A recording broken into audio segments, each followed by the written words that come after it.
Domingos aos sábados. Um programa semanal com várias entrevistas. Em radiounião.pt.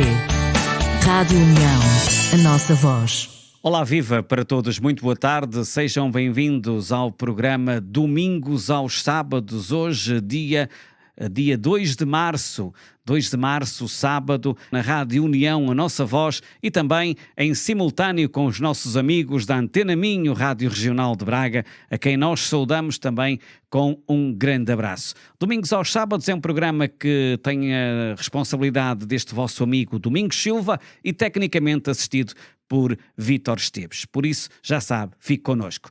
Hoje tenho o prazer e um bocadinho o privilégio de ter aqui alguém que eu conheço há muitos anos. É jornalista, é historiador, o que é que ele é mais? É um homem que domina a Universidade do Minho, no bom sentido, claro, trabalhos científicos, é investigador, era esse termo que me faltava. José Abílio Pereira Coelho, jornalista. Ele que exerceu a função, não sei se exerce, vou saber agora. José Abílio Coelho, muito boa tarde, muito obrigado por teres aceito o meu convite aqui do programa Domingos aos Sábados e da Rádio União, a nossa voz. E a minha primeira questão, tu como jornalista, vamos nos tratar por tu como sempre nos tratamos, tu como jornalista, que significado tem para ti esta rádio inclusiva, Rádio União, a nossa voz? Olá, Domingos, boa tarde. E boa tarde também para este programa, Domingos aos Sábados, que, tanto quanto me recordo, deve ter aí uns 30 anos este título, não é? Para aí. Com intermitências óbvias, conheço este nome para um programa de rádio há muitos anos. E está muito bem escolhido, porque Domingos aos Sábados é Domingos Silva aos Sábados. Que importância tem esta rádio? Eu, como disseste bem, sou um jornalista e tal como acontece com um elemento da GNR ou um padre, um jornalista, mesmo que não exerça, nunca deixa de ser jornalista. Exato, nunca deixa de ser o que é. Exatamente, tem sempre o sentido crítico e tem sempre uma opinião formada sobre as coisas. Eu acho que vivemos numa democracia e democracia sem órgãos de comunicação social não existe. Só existe quando as pessoas podem livremente expressar-se e expressar-se livremente, embora estejamos hoje no tempo das redes sociais, continua a ter uma importância vital tudo quanto são órgãos pensados e estruturados, como é o caso das rádios, como é o caso dos jornais e como é o caso já de algumas televisões regionais, obviamente com as nacionais também. De forma que o montares a rádio, não só para a tua associação, mas para servir toda a Póvoa de Lanhoso, é um privilégio para uma terra que tem necessidade, por vezes, de transmitir a público aquilo que é e aquilo que precisa, ou aquilo de que precisa. Portanto, esta rádio é ouro sobre azul no trabalho que tens feito. Olha, já agora deixa-me fazer-te um desafio. Qualquer coisa que tu precises, já falámos em off isto, qualquer coisa que tu precises, qualquer programa que tu até um dia possas querer fazer, estás perfeitamente à vontade. A Rádio União, a nossa voz, está à tua inteira disposição para alguma coisa que precises e necessites dela, e queria que não hesitasses nisso. Obrigado, Domingos. Ok? Obrigado. Olha, diz-me uma coisa. Jornalista, que trabalho é que tu tiveste no jornalismo? Conta-me um bocadinho. Bom, eu comecei no jornalismo muito cedo porque eu sempre gostei muito de escrever e comecei pelo jornalismo escrito. Colaborei em praticamente todos os jornais que existiram na Póvoa de Lanhoso nos últimos 40 e poucos anos. Póvoa de Lanhoso, João Maria da Fonte, Jornal da Póvoa, Jornal Tribuna de Lanhoso, Jornal Terras de Lanhoso, que este último que fundei e dirigi durante mais de 10 anos, foi um caminho que eu fiz. Um caminho que me levou a ter uma intervenção pública em favor da minha terra, ou pelo menos expondo a visão que eu tenho da minha terra, porque eu não sou tão dono da verdade que penso que tudo o que digo é que está bem, mas expus sempre aquilo que era o meu pensamento sobre a minha terra, e fiz também para além da opinião, por escrever sobre história, sobre divulgação de factos importantes da Póvoa de Lanhoso. Portanto, o meu caminho no jornalismo foi um caminho que me levou a dar o que eu podia à minha terra, mas também a aprender com ele, porque o jornalismo é uma escola em que nós aprendemos a investigar, a pensar e, no fundo, depois de sacudir a peneira de tudo aquilo que são poeiras, a aproveitar o que é bom e, geralmente, quando o jornalismo é bem feito, e no meu caso fiz sempre por isso, a aproveitar apenas a verdade. O jornalismo serviu-me também de escola ao longo destes anos todos. Diz-me uma coisa, além dos jornais da Póvoa, tu tiveste, se eu estiver errado, estás à vontade para me retificar, porque também posso estar às vezes a cometer aqui algum erro e estamos aqui numa conversa, por isso estamos perfeitamente à vontade. Tu chegaste a trabalhar para o JN, certo? Eu cheguei a trabalhar no sentido de Sim, colaborar colaborar com mais de 20 ou 30 jornais de fora da Póvoa. Pois, exatamente. Era isso que eu queria que tu me falasses um bocadinho. Sim, o JN, Correio do Minho, Semanário Minho, Diário do Minho, Falcão do Minho, uma série de jornais, Jornal de Matosinhos, alguns que já não me lembro, já não existem. Houve um período em que tinha muitos amigos ligados a esses jornais que me convidavam para escrever, uns para escrever crónicas, outros para fazer algum noticiário. Por exemplo, no JN eu fazia regularmente uma página informativa ou meia página informativa sobre a Póvoa de Lanhoso e trabalhava com o responsável aqui pela região de Braga, de quem eu gostava muito e que é um saudoso amigo, o Pedro Leitão, que já faleceu há uns anos. É verdade. Gostei muito de trabalhar com ele. Pedro Leitão, que eu conheço conhecia muito bem o Pedro. Escrevia muito bem, que era um homem com o seu feitio próprio, mas que era um excelente jornalista. Olha, em termos de rádio, tu fizeste rádio na Terras de Lanhoso? Eu comecei na rádio Alto Ave, em Vieira do Minho. Eu lembro-me disso. Onde uma vez, ainda há bocadinho falávamos sobre isto, te levei para dares uma entrevista. Hoje é ao contrário. Evidentemente que as coisas vão mudando. E recordo-me de te levar lá um dia a um programa que eu tinha que se chamava Noite Cerrada, que era feito à noite, à quinta-feira. Exatamente. E comecei em Vieira do Minho. Ainda na Póvoa de Lanhoso não havia rádios locais. Exatamente. Curiosamente, Vieira do Minho tinha na altura um jovem muito para a frente, que era o Manel Índio, que chegou a tocar em vários grupos bem conhecidos. Manuel Ribeiro.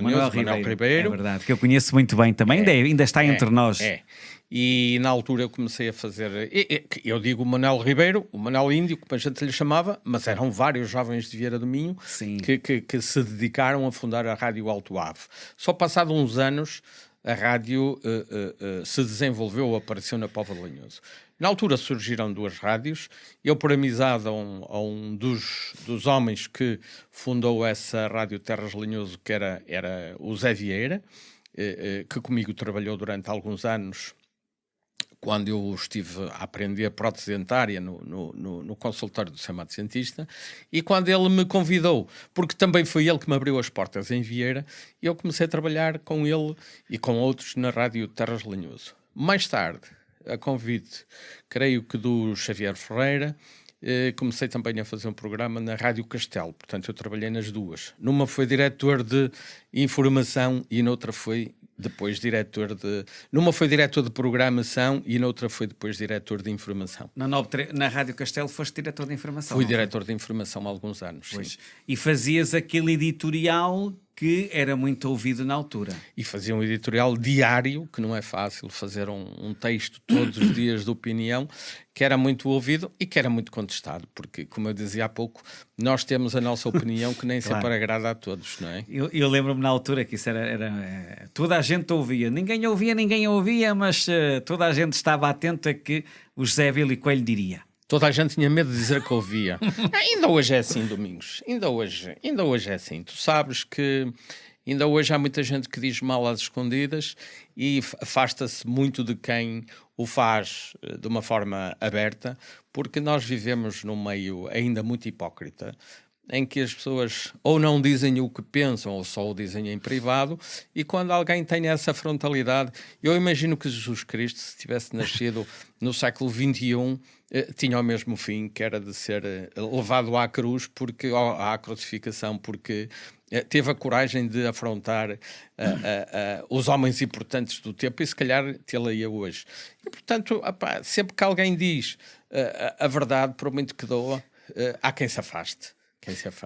Diz-me uma coisa, a rádio naquela altura era mesmo uma loucura. Era uma adoração fazer rádio, porque nós não tínhamos a noção que temos hoje.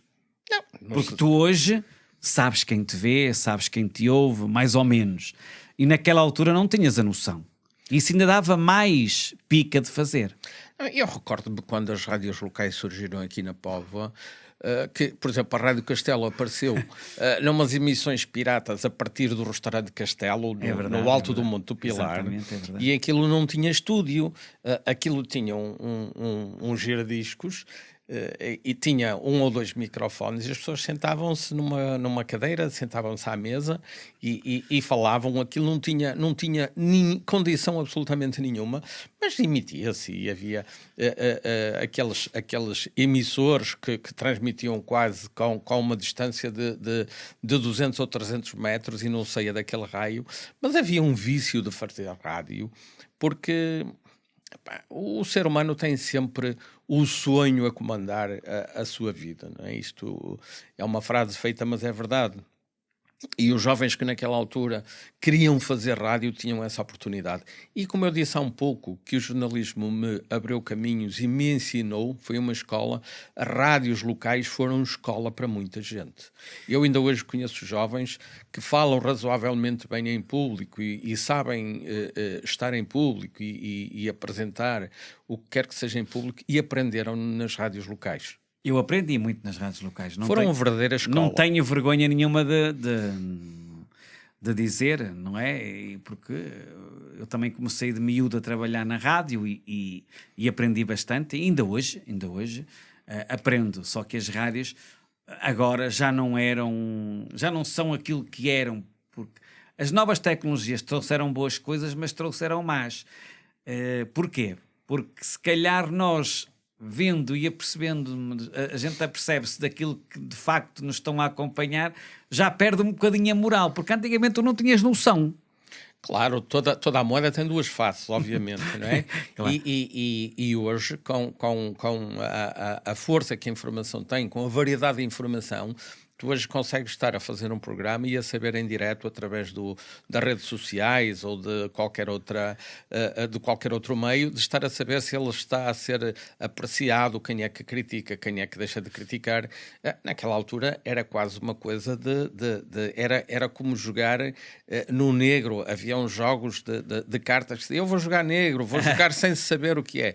E havia quem fizesse programas de rádio sem saber sequer se tinha um ouvinte do outro lado, não é? Mas isso dava um gozo grande. Era um vício era um vício bom, e como eu disse há pouco, tu dizias, eu também aprendi. Todos nós aprendemos. A nossa universidade é a prática da vida. E aquilo que nos surge na vida, eu costumo dizer que aprendi alguma coisa na universidade, mas a maioria das coisas aprendi convivendo com pessoas, fazendo coisas. Eu comecei, quando eu tinha 10 anos... Fala-me disso. Quando eu tinha 10 anos, a minha mãe um dia disse-me assim: meu filho, os teus amigos e os rapazes da tua idade andam por aí, vão para o Algueiro, eu não quero que te vás. O Algueiro era uma zona do Rio da Póvoa, assim, mais fundo um bocadinho. Vão para lá, eu tenho medo que tu te afogues, eu não quero que tu andes a roubar fruta, eu vou ter-te arranjar um a fazer. E a Universidade da Vida, nessa altura, não havia escolas profissionais. A universidade em si era difícil para a maioria das pessoas, porque só os filhos de uma classe média e alta é que tinham a oportunidade de ir à universidade. E, portanto, a universidade... os cursos, digamos assim, profissionais, eram feitos na prática. sei lá, um barbeiro fazia-se quando um rapaz ia para uma barbearia, ia aprender aos 10 ou 11 ou 12 ou 13 anos com o mestre barbeiro como é que se fazia. E ficava ali 3 e 4 e 5 anos sem ganhar um cêntimo. Um pedreiro igual, um carpinteiro igual, um rapaz ia para uma carpintaria a aprender a mexer aquela parafernália de ferramentas. Isso, muitas vezes, alguns até irem para a tropa, porque eu nasci nos anos 60 e a Guerra Colonial começou logo a seguir. No meu tempo de juventude, havia uma barreira na vida dos homens, que era o ir para a tropa. Que era um momento de pânico das famílias, das mães que choravam. Lembro-me de ter visto vizinhas a chorar pelos filhos como se não os fossem ver mais. E algumas, infelizmente, não voltaram a vê-los, não é? Mas isto para dizer o quê? Havia aquela barreira do ir para a tropa.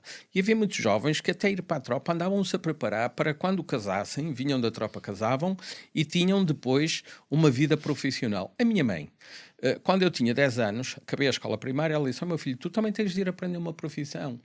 e a minha mãe fazia umas peças de costura, o meu pai era agricultor, éramos uma família muito, muito pobre, como quase todas ao tempo.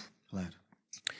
E a minha mãe tinha uma cliente que ela fazia umas peças de roupa, que era a Zinda, que trabalhava no salão da Aidinha, que por sua vez, as pessoas da Póvoa conhecem, era casada com o Sr. Matos, dentista, que para além de mais tinha um laboratório de prótese. Sr. Matos, dentista. E o Sr. Matos um dia terá dito à mulher, e a mulher queixou-se no salão, que tinha lá aprendizes de prótese vindos de Vieira do Minho, de Guimarães, de Braga, mas que nunca tinha tido ninguém da Póvoa de Lanhoso, porque os pais ou não confiavam, ou não... E a minha mãe pôs-me lá. Com 10 anos eu fui aprender uma profissão e estive lá até aos 20. Ou seja,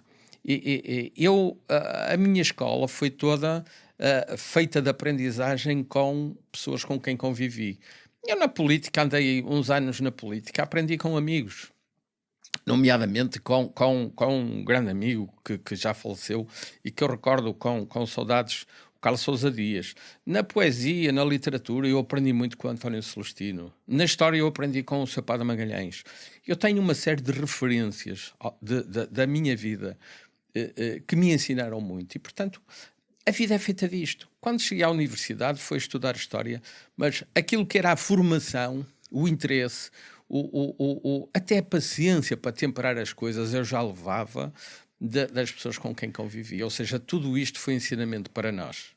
Ó Zé Bílio, diz-me uma coisa, em termos de escola, tu fizeste a escola aqui na Póvoa, ainda havia, conta-me assim o teu resumo escolar. Bom, eu fui para a escola primária António Lopes, como todos íamos na altura, exatamente, num tempo em que se ia a pé, não se ia de mochila porque ainda não se usava, levava-se ou os livros debaixo do braço ou numa pastinha. No meu caso tinha um saco feito pela minha mãe, que tinha uma máquina de costura e fez-me um saco muito, muito bem feitinho para levar a tiracolo. Recordo-me de que a escola não tinha aquecimento, a água corrente era mínima, portanto nós levávamos de casa às vezes uma garrafinha com água quente para aquecer as mãos no inverno, porque a escola era fria. Pá, não havia lanche, não havia cantinas, enfim, foi uma escola. Eu estive na escola António Lopes de 65 até 70, 4 anos, mas apanhou 5. Dali fui comecei a trabalhar nas férias com 10 anos. E depois fui para o ciclo preparatório, que nesse ano abriu pela primeira vez na Casa da Botica. Exatamente. Naquela altura era presidente da Câmara, creio que o Dr. Avelino, fizeram obras muito grandes na Botica. O primeiro trimestre ainda funcionou numa casa que existia na Avenida, que tinha sido uma antiga residência paroquial, porque as obras não estavam concluídas, e aí por inícios de janeiro viemos para a Botica e andei ali mais 2 anos. Depois a pessoa com quem eu trabalhava começou a dizer-me: se queres aprender, não vale a pena andares a estudar muito. Era uma forma de pensar naquele tempo, e eu mesmo assim fui estudando de noite e continuei a estudar de noite na Póvoa. Mais tarde é que fui para Braga. Mas a minha escola primária era a escola dos meninos, da maioria dos meninos irem de Chancas da Pica. Mas depois foste para Braga para algum... Depois fui para Braga estudar à noite também, no Dona Maria, Aham. à noite. Mas aqui era uma escola em que a maioria dos meninos iam de chancas, outros iam descalços. Ainda me lembro de naqueles anos de 65 para 66, haver crianças da minha idade, de 5 para 6 anos, que iam descalços. E alguns que já vinham do campo de ajudar os pais a guardar o gado, ou de ter andado aí na vila a distribuírem as vasilhas com leite que tinham tirado das vacas de manhã cedo e andavam a pendurar nas portas. Era um tempo completamente diferente daquilo que hoje vivemos. Os nossos pais tiveram vidas muito difíceis. Eu Claro às vezes que falo sim. com a minha mãe e a minha mãe diz-me rigorosamente isso. O meu pai não, que já não é vivo, mas a minha mãe diz-me rigorosamente isso, que se vivia muito mal naquela altura. Sim, claro. Nós hoje quando falamos no 25 de Abril, a maioria da juventude não faz ideia do que foi o 25 de Abril para grande parte da população portuguesa, porque o 25 de Abril acabou por nos trazer uma possibilidade que antes dessa revolução não existia. E depois outra coisa fantástica para a nossa geração foi a adesão de Portugal à Comunidade Europeia, a partir de 86, que começou-nos a colocar no mapa, no sentido de o país ter condições económico-financeiras para dar uma vida digna à maioria dos cidadãos, porque até essa altura era muito, muito difícil, não é? A Revolução do 25 de Abril ainda se fala muito, mas muita gente não sabe o que é essa revolução. Sim. Eu acho que a culpa, em grande parte, pertence a uma classe política que tem desviado os programas escolares, ou tem desviado a história de Portugal dos programas escolares. Eu às vezes vejo os livros de história da minha filha e do meu filho, quando estudava, e concluo que o 25 de Abril ainda se vai ensinando, mas a história de Portugal deixou de ter grande importância no nosso sistema de ensino. Não sei porquê, não me perguntes, porque isso sei também, não vale a pena estar aqui a esmiuçar, mas é evidente que o 25 de Abril é ensinado como uma revolução, mas começou-se a perder também a memória do que foi o antes do 25 de Abril.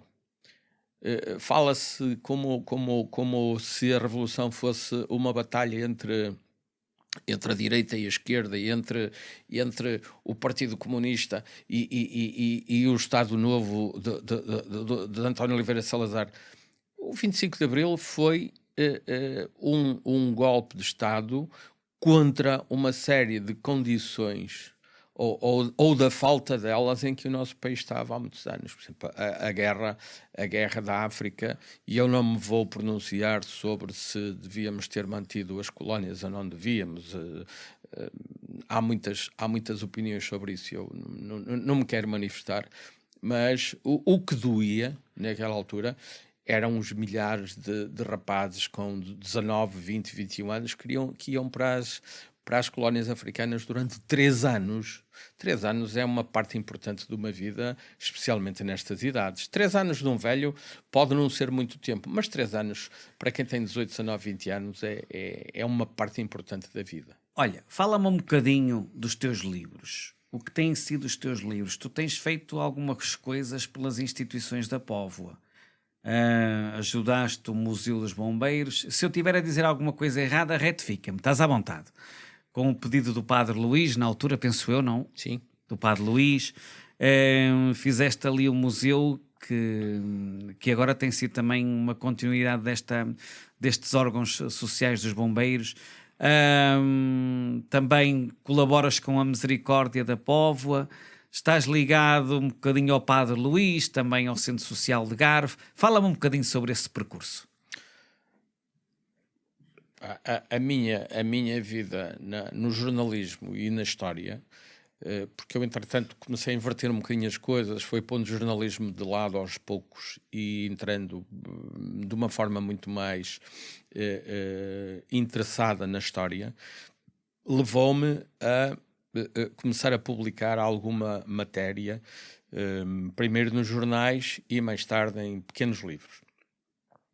Entretanto, a história é uma coisa fantástica, porque quando se começa a investigar, a gente começa a entrar a fundo em determinados documentos e a certa altura eles começam a aparecer quase naturalmente. Aí comecei, o primeiro livro que publiquei em termos de história, porque eu escrevo ficção, escrevo história, escrevo histórias para crianças, escrevo um bocadinho de tudo. Se calhar não faço nada bem, mas faço o que sei e o que posso. E a mais não és obrigado. E a mais não sou obrigado, claro. Mas o primeiro livro de história que publiquei foi um livro chamado Os Rascunhos da História, a imprensa nas terras de Lanhoso, em que eu faço um pouquinho a história do que foram os jornais na Póvoa. O primeiro jornal na Póvoa surgiu em 1885, portanto, como dizia um antigo primeiro-ministro, é só fazer as contas. Temos há muitos anos imprensa na Póvoa, que é um foco, que é uma plataforma fantástica para quem gosta de história contemporânea. Porque nos jornais, em pequenas notas, no Jornal Maria da Fonte, no Jornal Castelo, o primeiro jornal que houve na Póvoa de Lanhoso era o Castelo Lanhoso. Depois foi substituído, uns meses passados, pelo Jornal Maria da Fonte. Entretanto, tivemos mais de uma dezena de jornais, se calhar quase 2 dezenas. Todos esses jornais faziam pequenas notas sobre a vida local. Quem investigar hoje a história contemporânea da Póvoa não o pode fazer de forma alguma sem passar pelos jornais. E por isso o meu primeiro livro, em 1993 ou 94, foi sobre a imprensa local. A partir daí, publiquei quase 20 pequenos estudos sobre a Póvoa, sobre igrejas, sobre paróquias, sobre instituições, sobre pessoas. É uma das coisas que me dá muito, muito gosto estudar e escrever, é a história de pessoas. Eu tenho várias biografias publicadas, desde o Visconde de Taíde, que é um homem que nasceu ali, embora fosse oriundo de Guimarães, foi para o Brasil, enriqueceu e depois construiu ali até 1904, construiu a magnífica igreja de Taída, a expensas exclusivas. Mas quem diz, o Visconde de Taída diz, o senhor que construiu a Vila Beatriz e que também foi um excelente benemérito, ou um grande benemérito de Santo Emilião, sobre um benemérito de Brunhais chamado João António de Matos. Para terminar, e não os posso referir a todos, para terminar com o nosso grande António Ferreira Lopes, que foi o sol.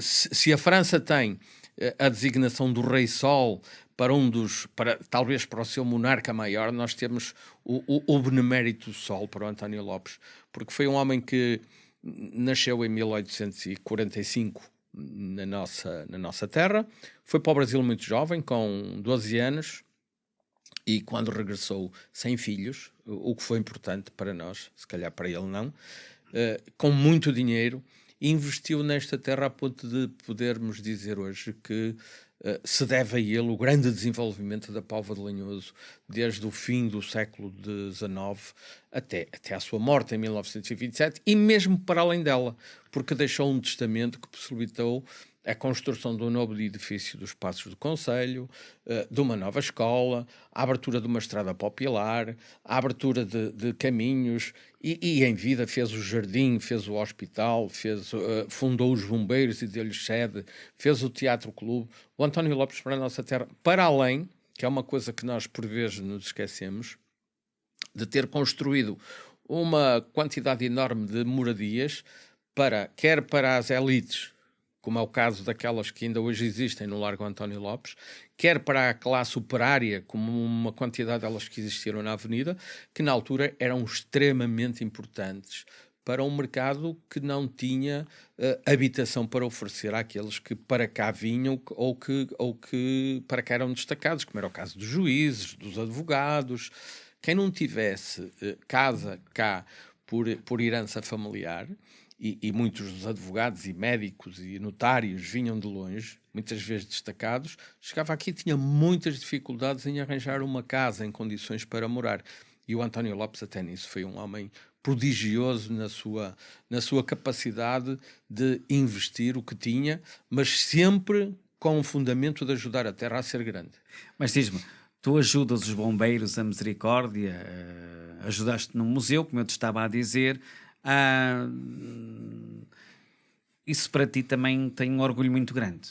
Domingos, eu sei que tu não gostas, desculpa. Eu não gosto muito de falar naquilo que faço em benefício. Mas percebes as minhas... Percebo, mas eu aprendi uma coisa, que a minha mãe era uma mulher muito religiosa, muito católica, e dizia-me, muitas vezes citava-me uma pequena frase da Bíblia que dizia que a tua mão esquerda não saiba o que a direita dá. E eu faço um pouco por isso, por não vangloriar-me daquilo que vou fazendo pela minha terra, no fundo. Eu tenho um imenso prazer, portanto, também não é tudo uma doação. É uma doação com prazer. Eu tenho muito gosto em escrever sobre as coisas da minha terra, em publicar sobre as coisas da minha terra, e acho que é uma doação. É uma dádiva justa e acho que tiro benefícios disso. As palavras que eu por vezes escolho de algumas pessoas que leem os meus livros, de algumas pessoas que assistem a algumas palestras que às vezes vou fazendo, ou nas quais vou participando, acho que é um bom pagamento para o meu trabalho.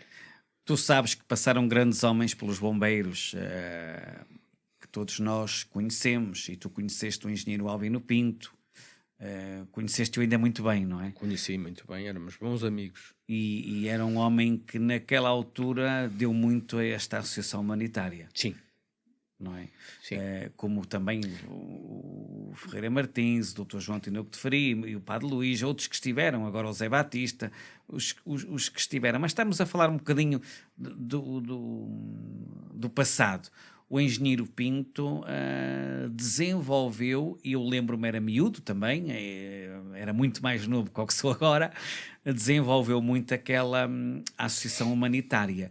E eu sei que ele te chateava bastante também, entre aspas, chateava também de uma forma... Pedia mais vezes apoio nisto ou naquilo, e eu não nego nunca o apoio a quem me pede, dentro das minhas óbvias limitações. O engenheiro Albino Pinto foi presidente dos bombeiros cerca de 20 anos.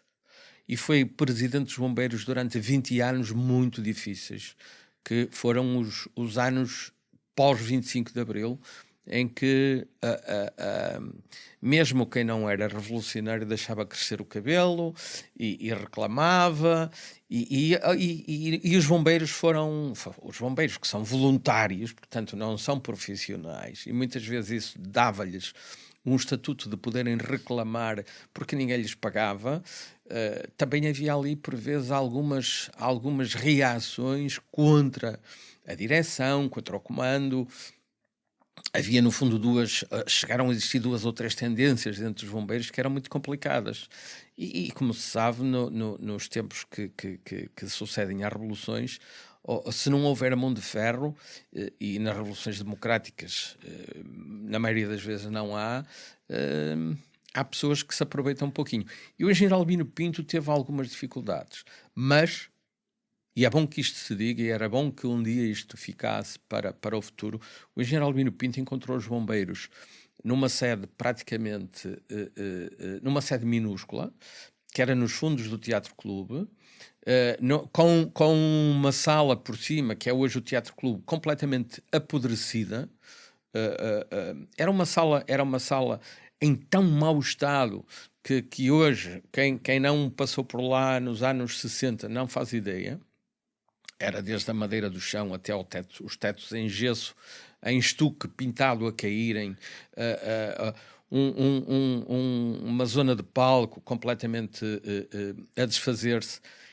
E o engenheiro Albino Pinto conseguiu fazer uma coisa fantástica para os bombeiros. Negociou com a Câmara, entregou-lhe o Teatro Clube com o compromisso da Câmara de o recuperar e de o transformar num teatro público, e em contrapartida a Câmara doou aos bombeiros o campo existente na avenida, que pertencia à Câmara e que, por estranho que pareça, também foi comprado com o dinheiro doado pelo Sr. António Lopes, e começou a construir um quartel. E conseguiu, em vida, e conseguiu, durante o seu mandato como Presidente dos Bombeiros, construir a primeira fase do quartel, que foi a fase essencial, não é? O quartel era pequenino, a fase onde está agora, aquela área onde está agora o museu, foi a primeira garagem. Mesmo assim, tinha o dobro do tamanho, ou o triplo do tamanho, daquilo que tinha a área do Teatro Clube, onde se guardavam os carros, e depois o Sr. Ferreira Martins a seguir, que eu creio que foi o Sr. Ferreira Martins que substituiu de imediato o senhor... Foi a pedido do engenheiro Pinto. A pedido do engenheiro Albino Pinto. Sim. Eu lembro-me disso, por acaso eu lembro-me disso. Dessa questão eu estou por dentro Martins disso. Depois claro. acabou as obras, fez a segunda parte do quartel e deu aos bombeiros da Póvoa uma dignidade e uma qualidade de instalações. E não só, como por aí poucos bombeiros, poucas associações de bombeiros tinham ou têm ainda hoje. Nós temos de olhar com orgulho para as pessoas que passaram pelos bombeiros. O próprio Padre Luís foi um excelente presidente dos bombeiros, claro que meteu lá muito dinheirinho no bolso dele. Quantas vezes o Padre Luís ia à Alemanha ou à Holanda com 1 ou 2 bombeiros e traziam um carro e levavam a ideia de que iam trazê-lo por 10 ou 15 mil euros, ele custava 20 ou 25 e o Padre Luís metia a mão ao bolso e pagava o que faltava para trazer um carro com melhores condições. Portanto, os bombeiros é uma das instituições locais que pode ter orgulho nos seus soldados da paz, nos seus comandantes, nos seus bombeiros, mas também nos seus dirigentes, porque foram ao longo destas décadas homens que deram muito, muito de si. Atenção, os bombeiros foram fundados em 1905 e não em 1904, como se diz. Em 1904 foi fundada a Banda dos Bombeiros, mas os bombeiros só começaram a funcionar em 1905 e atenção, estamos em 1924, estamos às portas dos 120 anos dos bombeiros e foram se calhar uns 15 ou 20 presidentes que por lá passaram, todos eles com uma importância fantástica. E continuam lá a passar, certamente. Olha, e em termos de misericórdia, eu sei que também estás agora ligado à mesa administrativa, além de também estares a coordenar lá o arquivo histórico, isso também é muito importante. Bom, a Misericórdia hoje é talvez a mais importante instituição do Conselho e por aquilo que eu vou vendo, e eu tenho ido a vários pontos do país, às iniciativas das Misericórdias, a Misericórdia da Póvoa de Lanhoso, fruto sobretudo do trabalho do provedor Humberto Carneiro, é uma misericórdia olhada com... Que é o nosso Presidente do Conselho Fiscal, que é o sabes Presidente disso? do Conselho Fiscal. É o homem que nos fiscaliza. Da tua associação, claro, da dos nossa, individuais. O Dr. Humberto, o provedor Humberto Carneiro, é um homem que hoje é aplaudido em praticamente todo o país pelo trabalho fantástico que tem feito não só na Misericórdia da Póvoa, como ao nível da União das Misericórdias, da Federação Distrital, mas a mim interessa-me sobretudo o papel que ele teve na Póvoa. Ele construiu... Querias dizer Secretariado Regional. Secretariado Regional. Isso. Ele e a sua mesa, mas sem um general, os exércitos às vezes não funcionam. Claro. E ele tem sido esse general. A Misericórdia da Póvoa construiu uma área hospitalar a partir de 2010 ou pouco à frente, foi inaugurada em 2016-17, com uma área quase do dobro da área que tinha anteriormente, área de hospital. E a Misericórdia hoje só sobrevive com todas as suas valências sociais, e são muitas, do lar, da infância, do apoio domiciliário, todas essas áreas sobrevivem, porque muitas delas dão prejuízo, ou pelo menos não dão lucro para se manterem, com aquilo que é o lucro do hospital. E esse trabalho de desenvolvimento do hospital deveu-se à mesa, mas sobretudo a esse trabalho de comando do Dr. Humberto Carneiro. Por isso, quando ele me convidou há pouco tempo isso para que eu fazer queria parte desta lista, eu não podia dizer que não. Aliás, disse-lhe que sim, com muito orgulho, e espero acompanhá-lo até ao fim, porque eu sei que o Dr. Humberto tem um projeto para a Misericórdia. Vamos falando, e ele já tem falado nisso, já foi exposto em várias assembleias, de desenvolvimento da Misericórdia, que, se for um alvo conseguido, eu acredito que sim, eu acredito piamente que sim, a Misericórdia da Póvoa, então, vai ficar com a admiração, eu diria quase, das misericórdias do país todo, se não de todo o país. Porque o que há neste momento em desenvolvimento, em preparação, é a criação de digamos que de um novo, de uma nova área, que são aqueles terrenos comprados atrás dos prédios de apartamentos onde estão os serviços administrativos, que desde um novo lar, um edifício para área hospitalar e outras áreas das análises Sei. portanto, tudo aquilo vai revolucionar de uma forma Zé Bílio, positiva tudo aquilo que é o Serviço da Misericórdia. posso-te fazer aqui um desafio? Sim, claro, Domingos. Quando eu trouxer o Humberto Carneiro a este programa, tu aceitas fazer parte, ser eu e tu a entrevistá-lo? Claro, eu aceito sempre. Então vamos trazê-lo aqui, vamos ter os dois a fazer-lhe aqui, vamos ter aqui horas. Está bem. Porque o Humberto, sabes que o Humberto fala muito. E às vezes é preciso, o Humberto fala muito, mas... Eu quando digo muito não estou aqui, fala porque ele tem muito que dizer também. Era isso que eu ia dizer, o Humberto fala muito não porque estou ele tem uma mensagem para transmitir e eu tenho escutado o Humberto durante, por vezes, horas, mas sempre a falar com um entusiasmo fantástico. Por isso é que eu te estou a convidar para me ajudares a fazer essa entrevista. Eu gostava que tu me ajudasses a fazer essa entrevista. Podes contar comigo, com Humberto Carneiro. Podes contar. Olha, Zé Bílio, em termos de desenvolvimento da Póvoa, o que é que tu achas que a Póvoa se tem desenvolvido na área turística, na área cultural? Fala-me um pouco sobre isso. Bom, na área cultural, o grande desenvolvimento da Póvoa de Lanhoso começou nos mandatos do Dr. Tinoco de Faria. Indubitavelmente com a criação de um pelouro da cultura. Temos 7 minutos, ok? Portanto, vai resumindo, se faz que Obrigado. começou a desenvolver uma série de exposições, de palestras, de conferências, que até aí não tinham... Eram quase sempre desenvolvidas por uma associação, que também não devemos esquecer, que foi a Associação Cultural da Juventude Povoense, que começou esse trabalho antes, ainda no tempo do engenheiro Portel. Em termos de desenvolvimento da Póvoa, eu acho que somos um concelho que em algumas áreas desenvolvemos muito e noutras paramos completamente. Qual és que paramos? Diz-me. Perguntaste-me sobre turismo, por exemplo. Eu não sei se a Póvoa já teve um hotel a funcionar. O hotel fechou. Nós hoje temos meia dúzia de hotéis rurais muito bons. Não sei se temos meia dúzia, mas temos alguma oferta de turismo rural com muita qualidade, mas não sei se tem havido uma promoção do concelho, e não tem a ver com esta Câmara, tem a ver com as câmaras todas, também do passado. Não sei se tem havido uma promoção cultural. Dá-me a impressão que se promove as coisas para quem é de fora cá vir participar numa festa, numa feira e para ir embora no dia seguinte. Se calhar no futuro vai ser preciso pensar as coisas de outra forma, mas também não é fácil. Nos dias de hoje há muita concorrência dos concelhos grandes que têm muito dinheiro, das grandes cidades. Nós temos museus para nós, quase. Falava-se do Museu dos Bombeiros.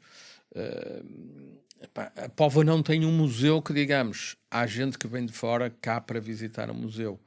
Depois... Temos o Museu do Ouro, que é privado. É um excelente museu, mas também não tem as visitas que o pode fazer crescer a nível de... E mesmo assim é uma família que o promove diretamente muito bem. O Museu do Ouro hoje é conhecido em várias zonas do país e por muita gente porque... E leva bem longe o nome da Póvoa. As revistas e os jornais falam sobre ele, leva muito longe o jornal. Agora, não tem muitas vezes, certamente, as visitas que devia ter para se manter aberto, por exemplo, diariamente. Mas nós temos igrejas aqui no Concelho fantásticas, e eu dou sempre o exemplo da Capela do Pilar, ou da igreja do Horto, que é fabulosa, tem uma tribuna mor, que é uma coisa fabulosa, numa talha barroca fantástica, e que a maioria das pessoas da terra não conhecem porque está sempre fechada. Mas também não podemos, como alguns indivíduos por vezes dizem, devia estar aberta todos os dias. E quem paga? Pois, o problema é esse também. E quem paga a quem a possa abrir todos os dias? Ou quem se disponibiliza a ir para lá todos os dias gratuitamente abri-la? Porque nós muitas vezes reivindicamos e achamos que se pode fazer tudo, mas esquecemos-nos do melhor. Temos 3 minutos e eu queria... Certo, Domingos. Da tua perspectiva, o que é que tu dizes, está muito parada e noutros está muito desenvolvida? Qual é o desenvolvimento? Rápido. Somos uma terra... Eu costumo comparar a Póvoa, por exemplo, em termos de apresentação, de limpeza, de funcionamento com outras terras, com outros concelhos da mesma dimensão. Acho, por exemplo, que a Póvoa é uma terra especial na forma como se apresenta. Nós temos, por exemplo, as ruas da vila, e temos um jardim António Lopes, que é um encanto. Eu ainda há dias fui aqui a um concelho vizinho, os passeios estão cheios de ervas, as ruas estão cheias de lixo. A nossa terra, nesse aspecto, acho que é exemplar. Se me perguntarem, mas... E isto também é uma coisa que tem, certamente, 50 ou 60 anos já de escola. Acho que nisso somos uma terra exemplar. José Billy Coelho, foi um gosto enorme ter-te aqui na Rádio União, a nossa voz, no meu programa Domingos aos Sábados. Muito obrigado por teres vindo, e já sabes, quando entrevistar o Humberto, vai estar comigo aqui a fazer-lhe entrevista também aqui no programa Domingos aos Sábados. Domingos, foi um gosto. Muito obrigado por me abrir as portas da tua foi um gosto também associação e a rádio, e espero poder colaborar contigo noutras ocasiões e noutras situações. Muito obrigado. Muito obrigado. José Bílio Pereira Coelho, ele foi o meu convidado de hoje aqui no programa Domingos aos Sábados, na Rádio União, a nossa voz, em simultâneo com os nossos colegas da Antena Minho, Rádio Regional de Braga. Despedem-se o Domingos Silva e o Vítor Esteves. Um grande abraço. Voltamos de hoje a 8 dias, se Deus quiser. Domingos aos Sábados. Um programa semanal com várias entrevistas em radiounião.pt. Rádio União, a nossa voz.